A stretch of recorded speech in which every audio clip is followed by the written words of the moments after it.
Welcome back, bonbons.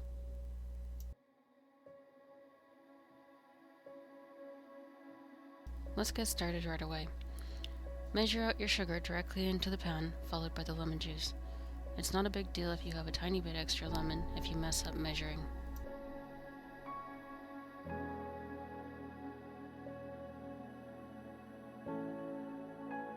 This is the longest handled spatula that I own.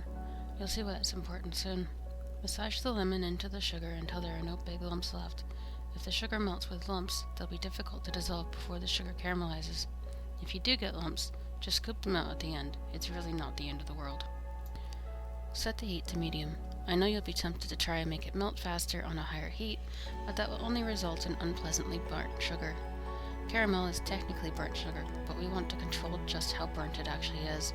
Reaches a nice deep bronze, like you see here. Turn the heat off and add your cream carefully. Add the cream from the side to keep your hands back from the steam as far as possible. You can wear an oven mitt if you want, but don't stop stirring. It will bubble and steam vigorously for a couple minutes. Once it's calmed down, you can add the butter. I put it on the spatula and lower it in so that there's no chance of splashing. Sugar burns are no joke. On that note, you should wear long sleeves to protect yourself from any micro splashes and remove any rings or bracelets prior to starting. Jewelry is far less attractive once it becomes part of your skin. It's still very hot, but not enough to react violently anymore. So let's add the bourbon. I pour down the spatula as well, just in case. Burns hurt way more than a little precaution. This is the Devil's Cut bourbon from Jim Beam.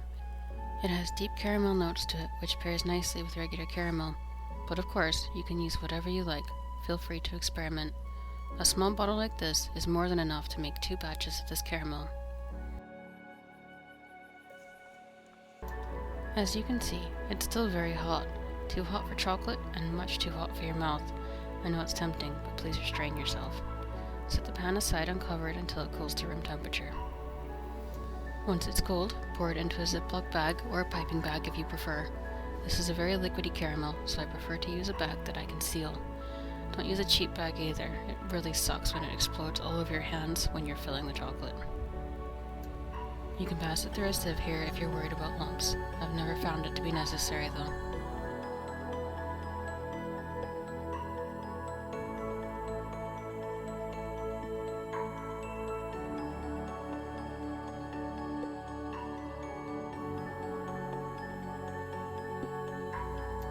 Set it aside while you prepare your shells. These shells are made with a 55% semi-sweet chocolate from Guitard.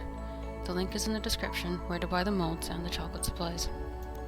Press the caramel towards the bottom of the bag and twist the top to enable easier squeezing. Pinch a corner to clear it of caramel and then clip a very small amount off. You want to be able to control the flow as it comes out. The bigger the hole, the harder that is. Fill your shells, leaving approximately 2 millimeters from the top. When it comes to liquidy fillings like this, it's better to have more space to close the chocolate up than not enough.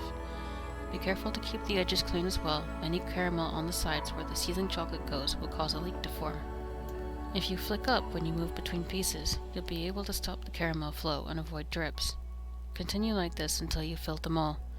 This recipe will actually make a little more than you need, but it's not worth tempering a whole mold worth of shells for.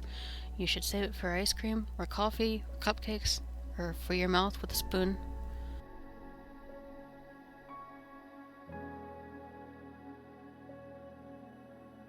Once they're filled, put them in the fridge overnight, or at least 4 hours.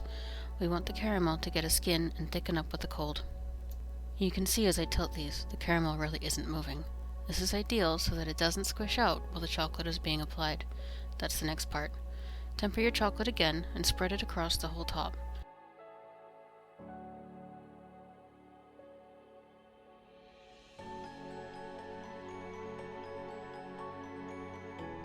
Use a gentle side-to-side motion.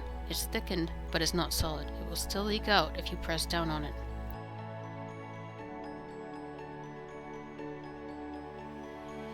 Scrape it smooth, preferably in one pass. You can patch any small holes individually. I had a lot of small holes though, so I spread a second thin layer and scraped again. Repeat with the second mold, and then put them back in the fridge for 30 minutes so that the chocolate backs can fully set.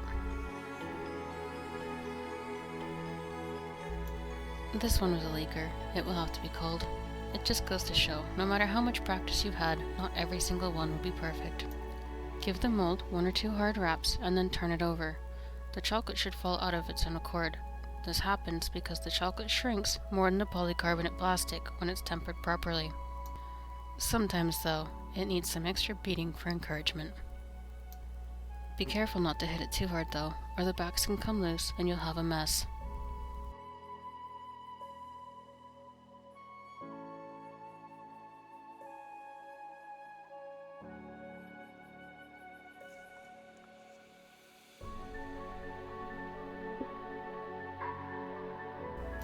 Ready to see some insides?